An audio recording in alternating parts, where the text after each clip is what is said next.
Does wild caught mean you have to be like in a adventurous mood while you're catching them? You're like, woo. You like go to your local chicken farm and you're like, I'm feeling wild today. I'm feeling wild. I'm going to get one of these chickens. So silly.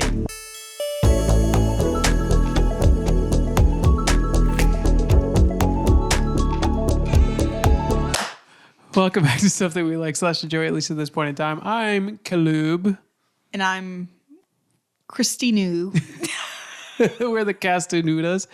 And welcome back to Season 7, Episode 2. Today, I'm going to be asking Christina. Before you hop into that. Oh, yeah. It reminded me of, I think you were trying to find like a true crime podcast for us to watch. And it was a well-known one. I think the name of it was Morbid or something. But whatever one you chose, the hosts were just being like goofy and silly. And when we listened to just them like babble on about nothing for 8 minutes and we finally like turned it off. I'm like, it probably was hilarious if you were a regular listener.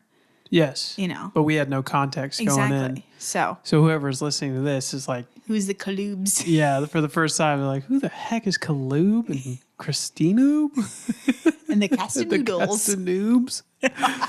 Anyways. Well, today I'm going to ask Christina what's something you like / enjoy, at least at this point in time. All right. It's not something I like, but it is a topic that I am interested in. Put it on me. It is, what are microplastics? Oh, yeah. Okay. Yeah. So this came up, me researching this. I kind of have the idea of what microplastics are, like little bits of plastic that we eat and aren't good for us. But you had mentioned that you listened to a podcast recently and they were talking about how a lot of tea bags, for if you're brewing a cup of tea, the mesh that the tea leaves are in is made out of plastic. Yeah. Therefore, you're literally making like a microplastic tea soup. Yes. With boiling water. So it got me looking into like what exactly are microplastics and how bad are they actually for you? And I'd love to throw out some facts and hear your thoughts. Let's do it. Yeah. Okay. So first of all, what are microplastics? Do you have a grade for that? I'll take a stab. It's plastic that's micro. There we go. Pretty much. Is that it? Yeah. Okay. So the definition is microplastics are tiny pieces of plastic, generally defined as particles less than 5 millimeters in size. Okay. So 5 millimeters isn't actually that small. It's the size of a ladybug or a pencil eraser. I've eaten a pencil eraser. Really? Yeah. I don't think I ate one, but I know people that bit them off, the pencils growing up. So that's considered a microplastic. Yes, though. Anything that size or smaller. But the stuff that we are concerned about is more microscopic levels, so not visible to the human eye, size of plastic. Some microplastics are made on purpose. That would be things like glitter. Or glitter erasers. Or erasers. Yeah. Is that plastic? That's rubber, right? I guess so. Is rubber a form of plastic? Oh my gosh. We should look this up. All right. Talk to the people while I look this up. So some microplastics are made on purpose like glitter, but the ones that, kind of hit the news headlines are the ones that weren't created on purpose. Rubber is not a plastic. Okay. It's rubber. It's both are polymers, but rubber is an elastomer known for stretching and snapping back. So plastic typically softens when heated and holds its molded shape, but elastomers are known for stretching and snapping back. Great. Anyways. Now we know. Now we know. So as I was saying, microplastics that we're concerned about are the ones that weren't created on purpose, like glitter.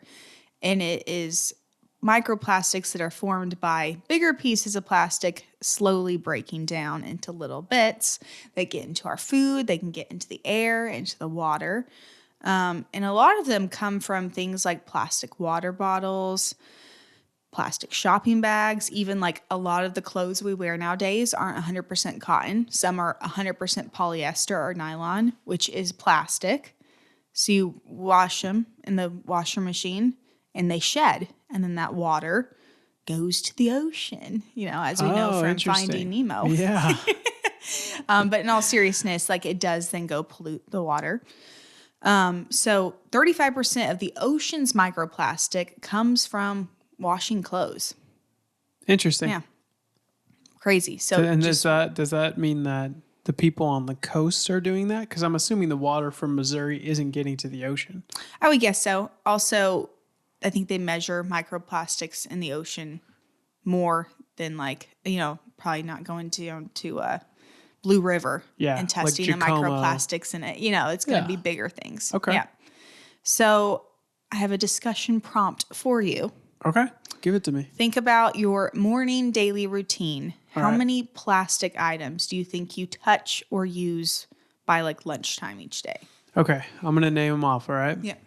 Toothbrush, flosser. I do that at night, but I should do it in the morning too. The toothbrush or the flossing? The flossing. Okay. Plastic package for coffee.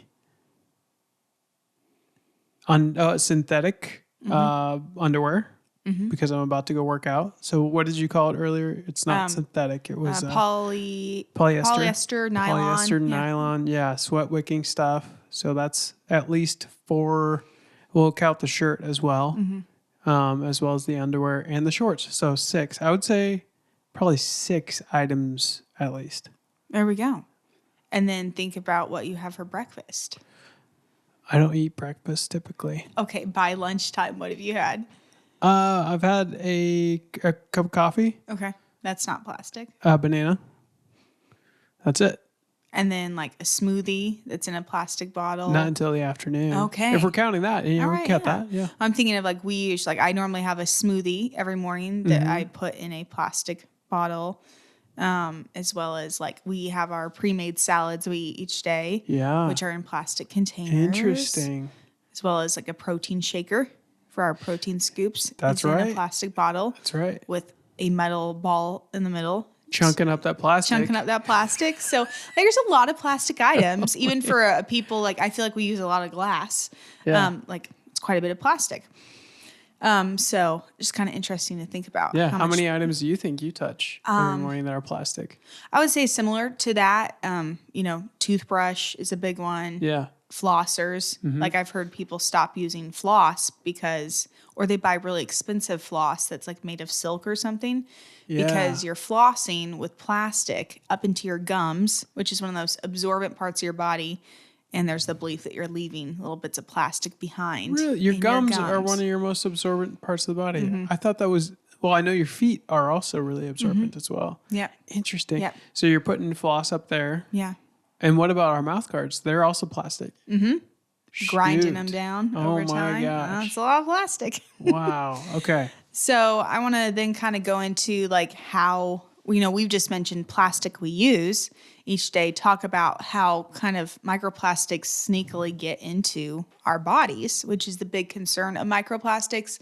Some people have a concern because of the turtles or things like that, which I do care about the turtles, but I care more about humans. So that's where I'm focusing the negatives of microplastics.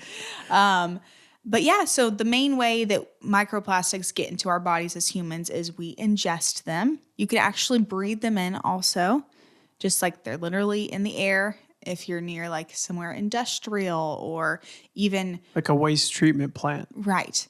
And rubber on the roads, tires. No way. Little bits. So NASCAR. Get into the air. Lots of microplastics. But the main ones would be stuff that we, use every day. Yeah. So research shows that humans can ingest between tens of thousands to over 100,000 microplastic particles a year.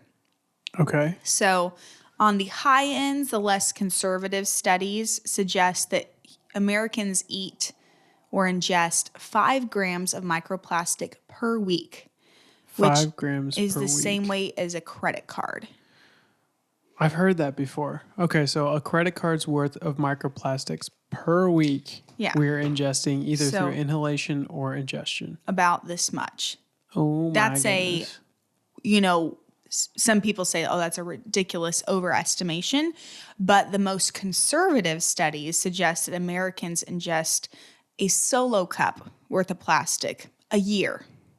A solo cup? So just one solo cup. instead of 52 credit cards. You know, if it was like a mandatory thing, like you had to, I think I would just eat the solo cup on January 1. Just get it over with. Well, it'd probably be better for you, like larger pieces of plastic. So to this point, we generally poop out 90% of the microplastics that we ingest. Mm-hmm. But that still means that we've got, a bit of a solo cup or a couple credit cards in us Oh, no. by the end of the year.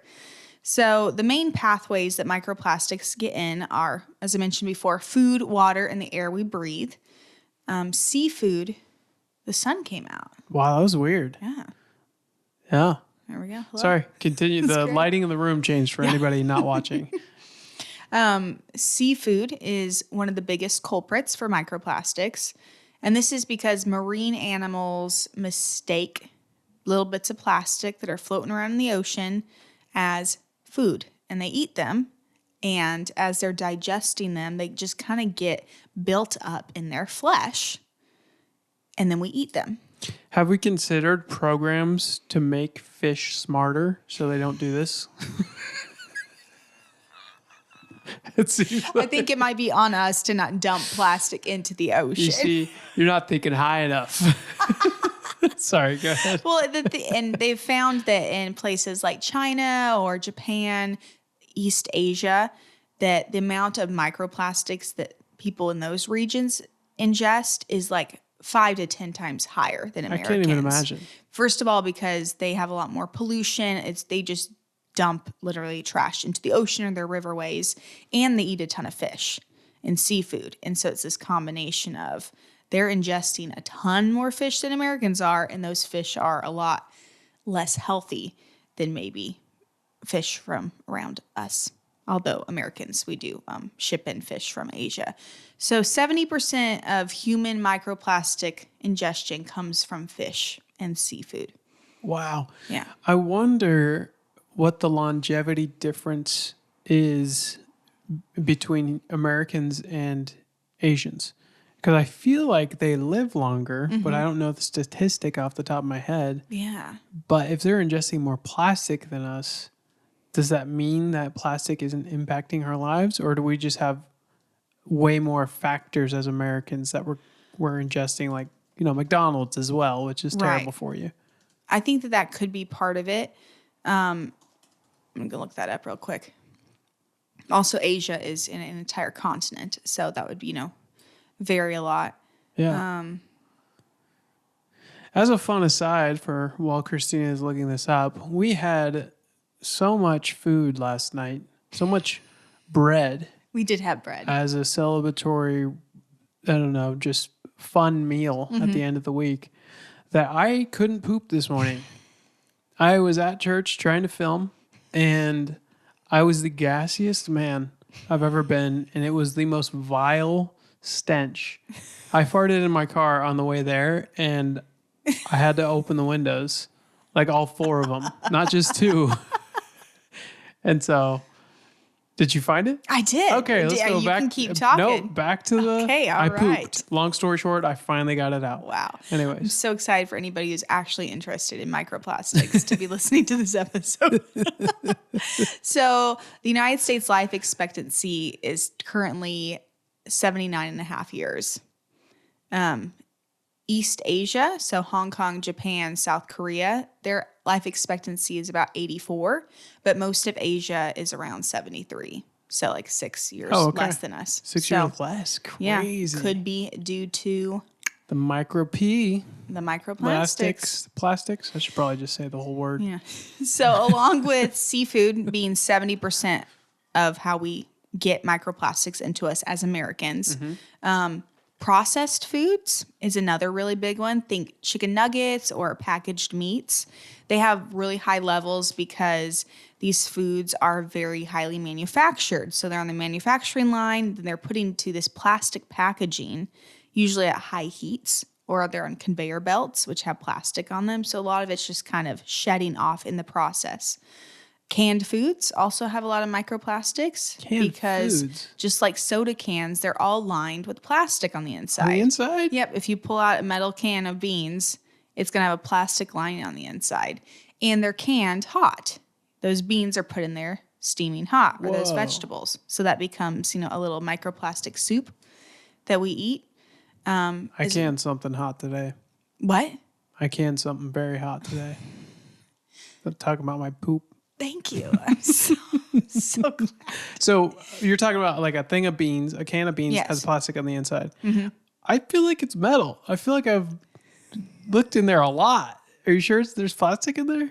Okay, I know I'm don't. going against all of your research and I'm one guy.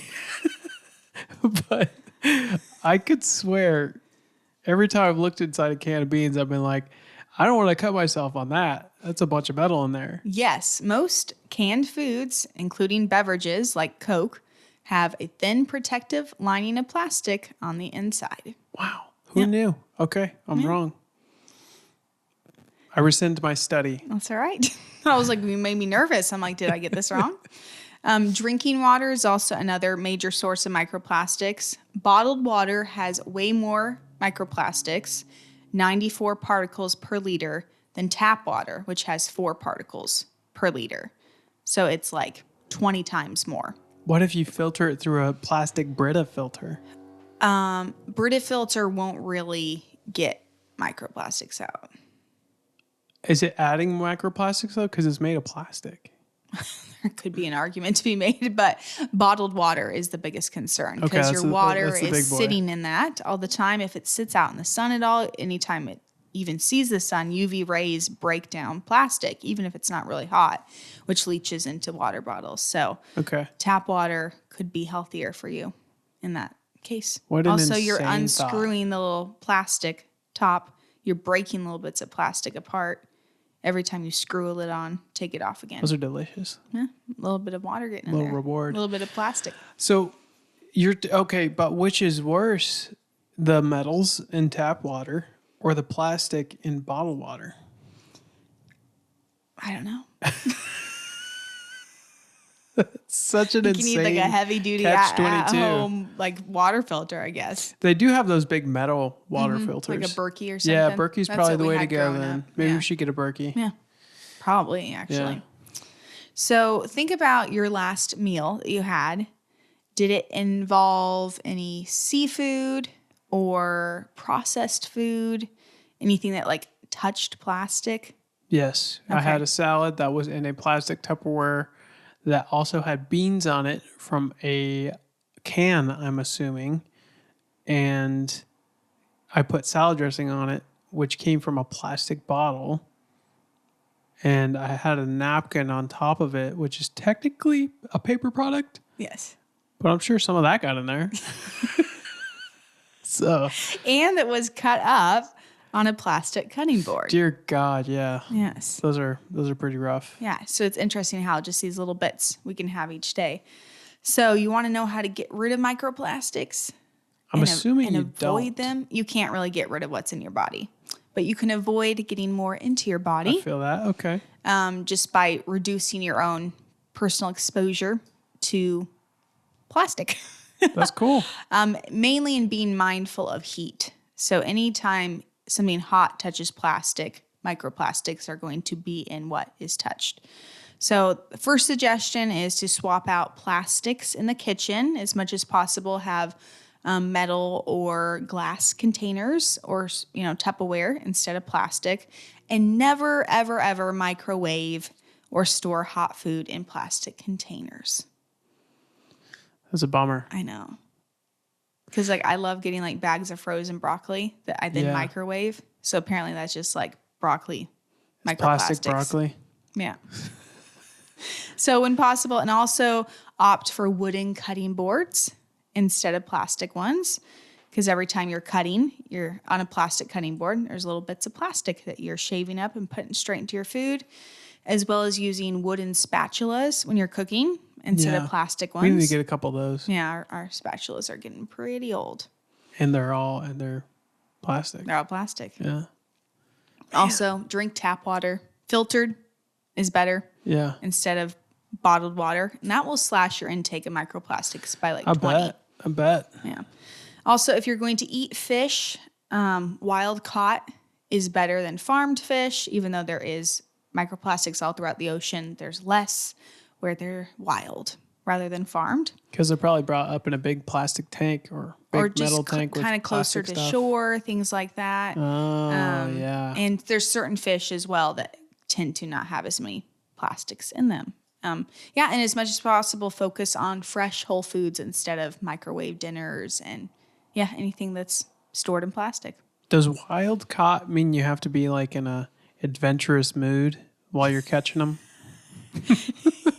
You're like, woo. You like go to your local chicken farm and you're like, I'm feeling wild today. Feeling wild. I'm You going to just get one start of these eating different chickens. So silly. Anyways. What do you think in your life would be the hardest to change in regards to like avoiding microplastics? Man, anything relating to coffee. Okay. Like probably the bags that coffee come in.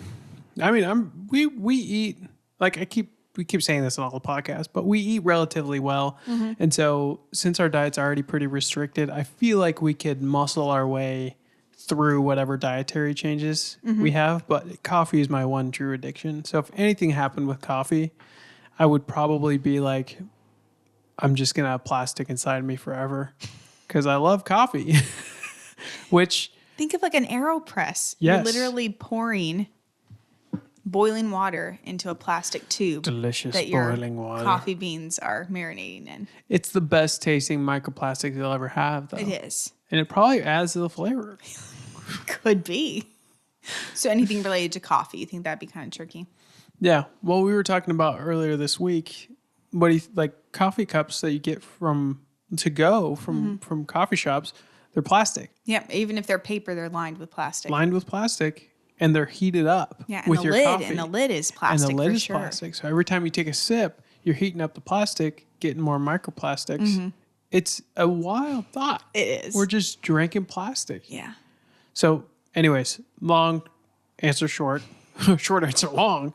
Yeah, coffee. What about you? I think that, I don't know, growing up in my mind, this is probably something that my mom learned, that like wooden cutting boards and wooden utensils are really unsanitary, which I think because they can like, you're not really supposed to wash them in dishwasher, they can retain moisture, develop mold, things like that.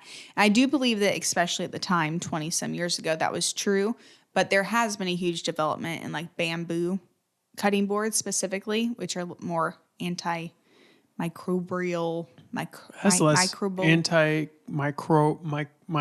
microbial retention. resistant.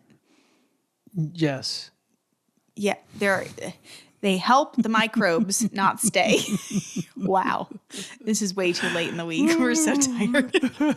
I'm feeling good. Anyways. I think you're pretty tired. I'm so tired. I'm sorry. That's all right. I just, made a bunch of food with microplastics. With a bunch of in it. microplastics, heating up all those containers.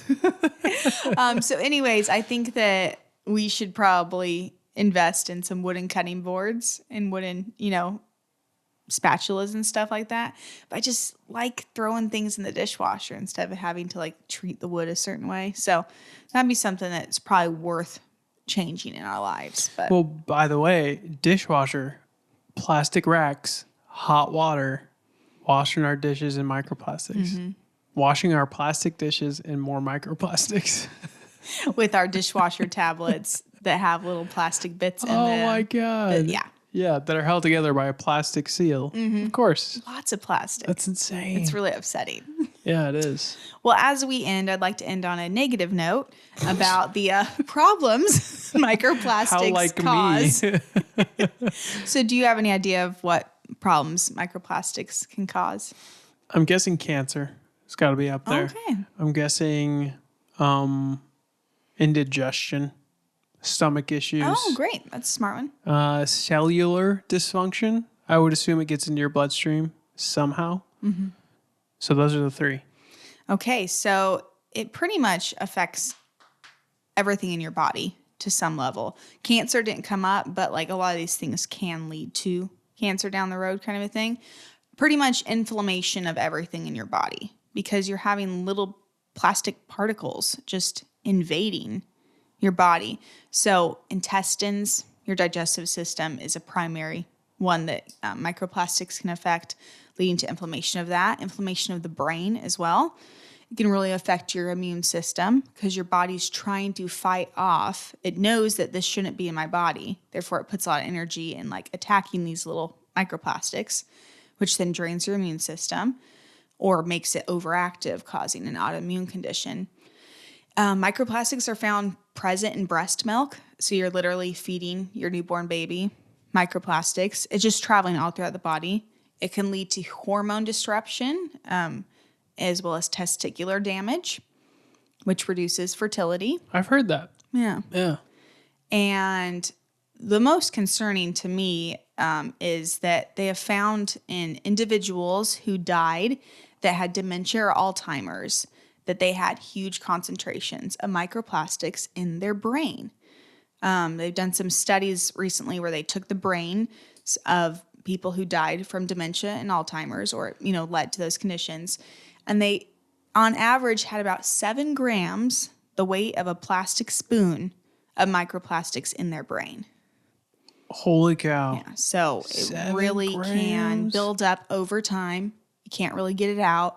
And yeah, it can lead to mental problems. So your brain's like in a plastic shopping bag and you start to forget things. That's crazy. Yes. And so very sad for people that have passed away from that. And that could be a cause. So all good reasons to avoid microplastics. You don't have to be afraid of life, but if there's certain easy things you can do, like not chugging a hot water bottle or, using a plastic cutting board, I think it's well worth it. Absolutely. Yeah. Get a stainless steel water bottle, maybe. Except for then the plastic lid is going to mold like we had with both That's of true. ours. We'll get a stainless steel lid, I guess. Those are way less fun. Yeah. It's harder to open, but a lot more work. But in the long run, Yeah. no Alzheimer's. Or hopefully. at least just don't put hot stuff into plastic. That's probably the number one thing. Yeah, don't that makes microwave sense. plastic or put hot water into plastic. I think would be another ideal one. So you didn't answer. What's the hardest thing? What would be the hardest thing for you to avoid? I was thinking the plastic cutting boards and Okay, plastic. so that was your answer. Yeah, Okay. spatulas and stuff. That just seems... What about a pleasurable thing, like a food or like a drink? What would be the hardest thing for you to give up?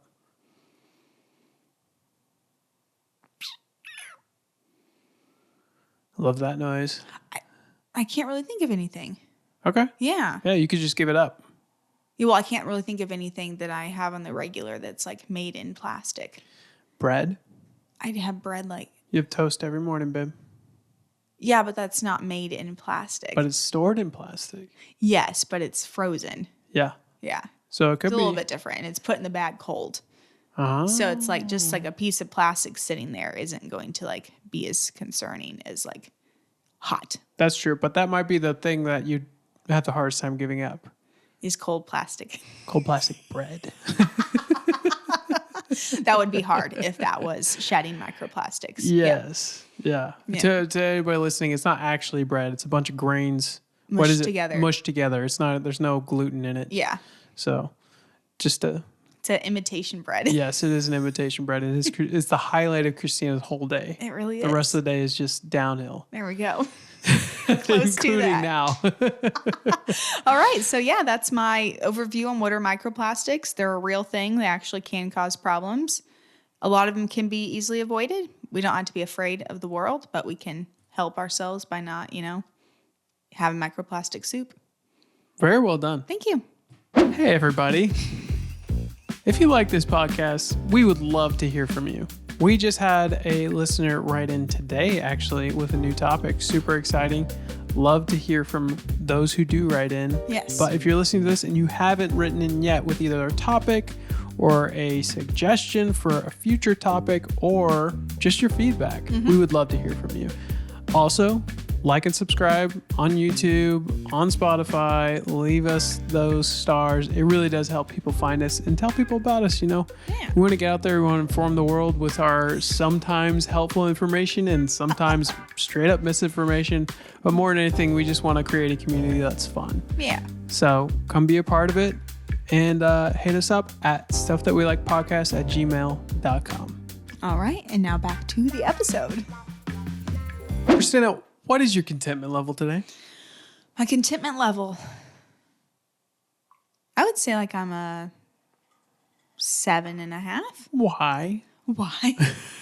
Well, I feel like I had a really productive day. I went to church, worked out, did a bunch of food prep for the week. So I feel very accomplished, but I feel very exhausted as well. That's fair. That's fair. I feel like mentally I'm more contented, but physically my body is like pretty pooped. Pretty done. Pretty ready to go to bed. Yeah. Ready to go to bed at 4 p.m.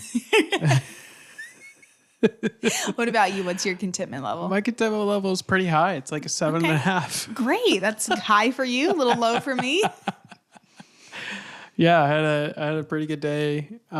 Just doing work at the church I help with and coming home, getting some more stuff done. I just feel productive. I feel that I've eaten relatively well, except for last night, and I also feel the poop pain is gone, which is huge. That probably added an entire point to my score. It's amazing. Yeah. I'm glad your digestive problems have improved. Thank you. Yes. All right.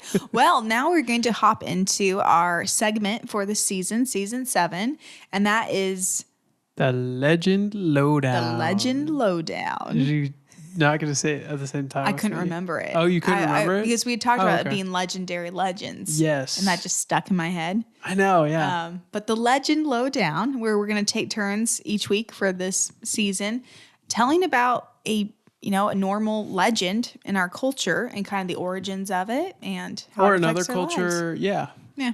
It could be from all over the world or at any point in time. Oh, is yours from all over the world? It is. Okay. I had to justify it. Great. Because you said all right. our culture. Legends from beyond our borders. Beyond the borders. Love Legends without borders. Here we go. Like Doctors Without Borders. So funny. Okay. All right. Go ahead, babe. So my legend today is the legend of the Minotaur. The legend of the Minotaur. What is that? You don't know what a Minotaur is? It's kind of like a bison or a... It's a half human, half It's a chimera. bull. Not really. Do you know what a chimera is? It's like a giant creature, a giant monster, isn't it? I think chimera is like a half something, half something. Do you really not know what a Minotaur is? And when you said it, I was like, it's like a bull or a buffalo creature. It's kind of like what you would imagine to be like a fawn, but with a bull as the top half. And human legs is the bottom? Yeah. How does it walk? Well, it does. So it has, actually, forgive me, I am incorrect. It has bull legs, like a fawn has regular fawn legs, as a man's torso and a bull head. Okay. The best of all worlds, if you will. There we go. Weird. Yes. Anyways, so the Minotaur. So you've never heard of the Minotaur? Well, I have like enough to know that it was like a bull. It was some sort of half human, half something. Okay. But that's it. Cool. Yeah. Well, let me tell you a story, Christina. I'm excited. Of the origins of the Minotaur. So long ago on the island of Crete, Oh, cool. just off the coast of Greece, there ruled a powerful king named Minos, or Minos, depending on if you're cool or not. Which one's the cool one? I'm going to keep that to myself. Minos wasn't just any king. He controlled the seas and ruled one of the strongest kingdoms of the ancient world. Wow. To prove that the god supported his rule, Minos asked the sea god Poseidon for a sign. Poseidon sent a magnificent white bull meant to be sacrificed in the god's honor. So Minos admired the bull too much and he refused to sacrifice it. That act of disobedience set everything into motion. As punishment, Poseidon caused Pasiphae, Minos' wife, to fall madly in love with the bull. Whoa. One thing led to another, Oh, no. and she had a bull baby. A half man, half bull. It's like a Nephilim situation. Yes. Okay. A Minotaur. Ashamed of the monster, but unwilling to kill it, Minos ordered Daedalus, who was a skilled craftsman of the time, to build an inescapable structure beneath the palace Okay. called the Labyrinth. The Minotaur was imprisoned there, hidden away from the world. Meanwhile, Crete dominated nearby cities, including Athens. Wow. As punishment for past rebellions, Minos, I'm almost saying his name wrong now. That's all right. Minos demanded a brutal tribute. Every 9 years, 7 young men and 7 young women from Athens were sent to Crete to be devoured by the Minotaur. Oh, no.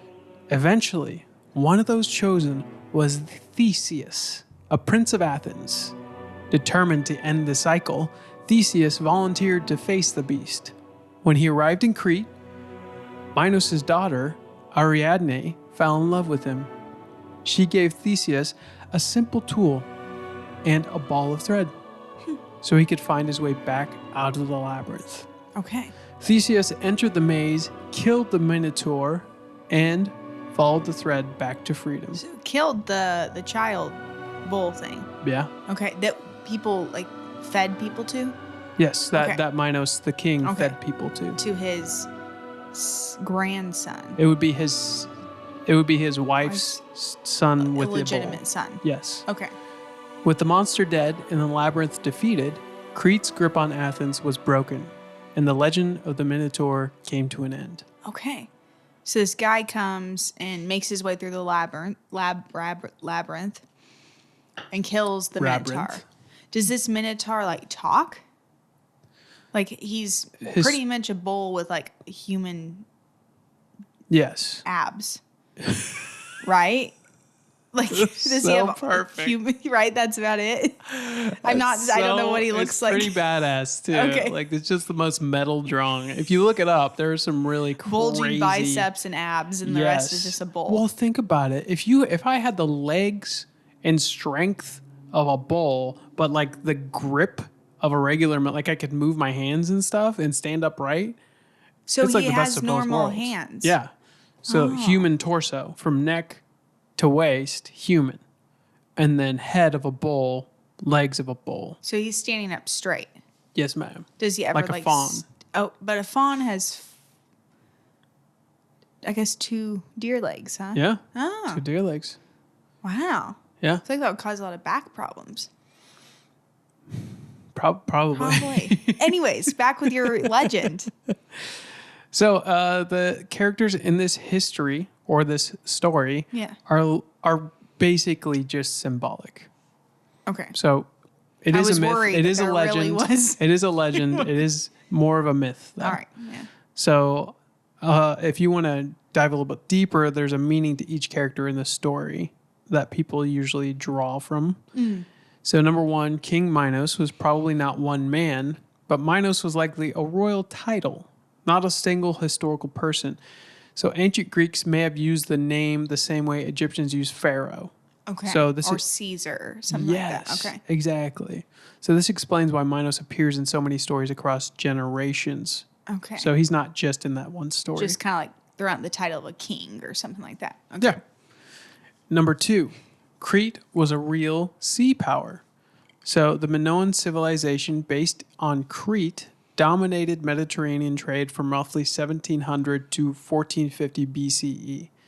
They were wealthy, advanced, and powerful, which explains why Greek myths portray Crete as an almost unstoppable force. How wild. That's why Poseidon was brought into the story, Okay. because of the sea. The third thing to know is that the labyrinth has a real world root. So the palace at Knossos, which was the center of the Minoan civilization at the time, was massive, multi-leveled, and super confusing, with hundreds of rooms and corridors and staircases. So much so that the early archaeologists said it felt like a maze when they were digging through it. Wild. So as they're excavating this old town, it was kind of like a maze, just the different levels and connection and pieces. that was the center of the Minoan civilization at the time. Interesting. So like a labyrinth, like a maze. Interesting. So the fourth thing to know would be that the bull imagery was everywhere at the time. Minoan art is filled with bulls. like bulls leaping, horns of consecration, and bull symbols in the temples. So the Minotaur could be reflecting religious and cultural obsession with bulls at the time. Yes. When you were talking about that, if I can interject, I was thinking of in the Bible, in the book of Daniel, there's a couple different places that talk about bulls as being like wicked kingdoms or wicked people. Yeah. In the book of Enoch, in the book of dreams, there's a white bull who comes in and he's actually like the savior of the people. Yeah. So displayed as like strong and with strength. And they would also sacrifice bulls in a bunch of different cultures to their gods or to God. Exactly. So, Yeah. very cool. The fifth thing to know is Theseus likely represents a power shift. So around 1450 BCE, the Mycenaean Greeks overtook Crete after earthquakes and internal collapse. So Greek myths later framed this as Theseus defeating the Minotaur. So the myth may be Greece's way of explaining how It Crete overtook fell. Crete. Mm-hmm. Wow. Yeah. And two last things to know. Daedalus, the guy who built the maze, represents technology without limits. So technology back then was working with stone, working with earth. But Daedalus isn't necessarily evil. He builds whatever he's asked to build. This reflects ancient anxieties about brilliance, serving power without ethics. Yeah. And the last thing to know, we've kind of already said this, but the Greeks wrote the story after Crete fell. So you have to have the context of the story. Most versions of the Minotaur myth were written after the Minoan civilization had declined. So history is being told by the winners here. Right. They're like, hey, here's a story. And kind of like, we know the ending because it already happened. Yeah, we're going to tell the way we want to tell it. Wow. Fascinating. I know very little about mythology in general. That's okay. That's why I'm here. Thank you. So it's I never thought of like different, what would you call that? Greek mythology. I guess just, it's kind of funny just to use mythology as a whole term. I just think of mainly like Greek stories. Yeah. Having like it being kind of like a parable or a fable where there's like a real story that's being told behind the scenes. Totally. Yeah. But with a legendary creature. Yeah. Like this, the funny thing about this is that the Minotaur didn't die with this myth. Right. The Minotaur almost superseded the myth into movies today. There are so many movies with Minotaurs, even to the point of like being.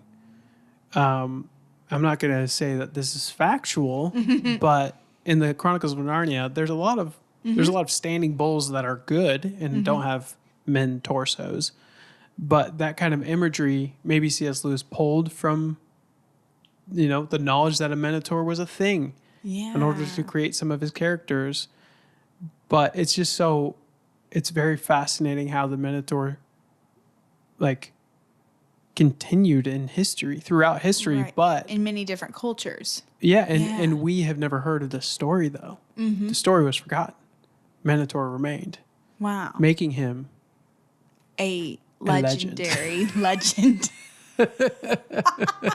Wow, that's so fun. I wish I had more to add, not you're knowing good. anything about Minotaurs. Yeah. But that's very cool. So that's what I got. Thanks for bringing us into the history of like how that story came about. I find that more interesting than like last week's Fountain of Youth. Like everybody's kind of looked for a Fountain of Youth idea, like cultures, but that this was a real story that was told, but it was based on like, Historical circumstances and facts. I think that's really cool. Thanks. So do you think there's actually a Minotaur or there's ever been a half human, half animal creature? I don't think that there has been one naturally born. I do believe in demonic forces taking the form of our nightmares. And I can see the Minotaur being a menacing figure in like stories. Yeah, like a werewolf, like man turns into dog. The dog man, things like that. And so I can see the enemy, Satan and the devil, Satan and the demons, using this imagery to create fear. Right. And kind of personifying it, if you will. So in the spiritual realm, I'm sure. Yeah. I'm sure that he's taken this form or demons have taken this form, but in the physical, I'm sure it's never happened. Yeah. What about you? No, I think I'm on the same page. Like, I don't think that a human soul can like be like the example of like a faun in like Chronicles of Narnia. I don't think that like, the top half of him, whoever Mr. Tumnus, is an actual what we'd consider human with like a human soul and reasoning, and the other half of him is like an animal. I don't think that an animal, if they have a spirit in a loose sense, not like they can live after death. People might have other opinions on that. Can combined with a human soul, which has possibility for eternity. Yeah. But I do find it interesting that like Egyptian gods and things they worshipped, and a lot of their imagery was they had the bird of a falcon. I mean, the head of a falcon or wings or lots of combination human animal stuff, as well as Native American religious stuff. So I think there's something spiritually there more so than an actual physical Minotaur. Yeah. And there could be, just like they used the bull as a symbol in this story, I think people in ancient civilizations use different animals to describe different attributes: strength, power. Yeah. Flight could be freedom. Like you're a bird, and Cunning, so you have the head sly of a bird. as a fox or strong as a bull. Yeah. Exactly. But there's none in Christianity because there's only one God, Yeah. And in other religions that are monotheistic as well. I would imagine there aren't a lot of creatures with heads that are animals or body parts with animals too. So but it is easy to see the trail how they got there. Yep. Is what I'm saying.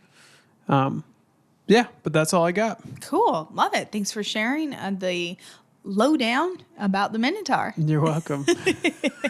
As we wrap up, we want to leave our listeners with a recommend, something we'd recommend you do. That's right. We This week? forgot last week. Yeah. So, babe, what's something that you would recommend to our listeners? This is going to sound controversial, but Okay. hear me out. Put yourself first. Oh, Hear me out. okay. I'm speaking to a very specific circumstance here. In order to have energy in life to give to other people, you first have to have energy in life. Mm-hmm. So when it comes to your family, you have to fill yourself up with energy in life to contribute anything to them. Mm-hmm. Otherwise, you're going to run dry and you're going to run yourself ragged. So what I would recommend is doing your devotions first thing in the morning, exercising first thing in the morning, doing the things that bring you life first thing in the morning, whether that's reading, that's going for a walk, who cares what it is. Mm-hmm. Do it first thing in the morning so that you have something to contribute to those people that you love later in the day. So although it is thinking of yourself first, it's in the long run thinking of them. For the sake of other people. For the sake of them. I like that. Exactly. So, and also, it's sacrificial because a lot of the times you're doing this before those people are up. Mm-hmm. Hopefully, you're doing this before those people are up, so you have the most to give to them throughout the day. That's great. I've heard this from most athletes who have families. It's just I work out in the morning so I can spend time with my family in the evening. When you get home from work, yeah. Yes. And, if you were spending time with them in the evening and you hadn't done what you needed to do that day, what are you doing? You're thinking of that thing you didn't do. You're not even fully present with them. So it steals joy from the life you could have with your family. So do the important things in the morning, put yourself first, and then take care of your family. Cool. I like that. So I agree with that. Thanks. It's a good recommend. How about you? What do you recommend? I would recommend making garlic and tomato confit. Woo. So what you do is you get a small, preferably glass dish, baking dish, and you put whole garlic cloves and like cherry tomatoes in there, maybe some thyme or basil if you're feeling a little wild, salt and pepper, and you fill it up about halfway the level of the tomatoes or the garlic with olive oil, and then you pop it in the oven at a very low temperature, like 250 degrees for like an hour and a half, and it slowly cooks the tomatoes and garlic, and then you put it on fresh crusty bread. and it spreads like butter, the garlic and the tomatoes and the olive oil. And I'm not even a huge garlic fan, but like it doesn't taste like the bite of garlic. It doesn't. Gets all creamy and rich. Yeah. And it looks so fancy. Like I made it last night and like it looked like I had done something really cool. Yeah. I literally just threw some stuff in a glass dish and popped it in the oven. So It was amazing. yeah. And the acidity from the tomatoes balances out the garlic and the olive oil. garlic and the olive oil. It's so nice. Yeah. So if you want to be, you know, next dinner you make or you go somewhere and you want to be like the talk of the town, make some garlic and tomato confit. And then the last step, don't poop for 18 hours. That's not negotiable. Well, that's only if you eat like an entire loaf of bread with it. Yeah, but you have to. It's so good. All right. Lastly, in this podcast, we like to tell you guys to write in with your questions, comments, please do. Suggestions at Stuff That We Like Podcast at gmail.com, or our Instagram is Stuff That We Like Podcast as well. That's right. Christina has an Instagram. It is called See Joyfully. And I have an Instagram as well. It is called Caleb C Media, where I do video photography and write music for people who hire me. So do that. Yeah. Hit me up there. Yeah. You can also contact me at calebmcastaneda@gmail.com. We have a video company that works for Christian nonprofits and churches. So if you need video done for them, for yourselves, or if you need any podcast shot, we also do that. Hit us up at moodwavemedia at gmail.com or on Instagram at moodwavemedia. And that's all we got for today, people. Cool. Well, thank you all for tuning in once again to hear our fun ramblings about microplastics and legends and all of that in between. So this has been Stuff That We Like /enjoy, and we'll see you next time. Bye.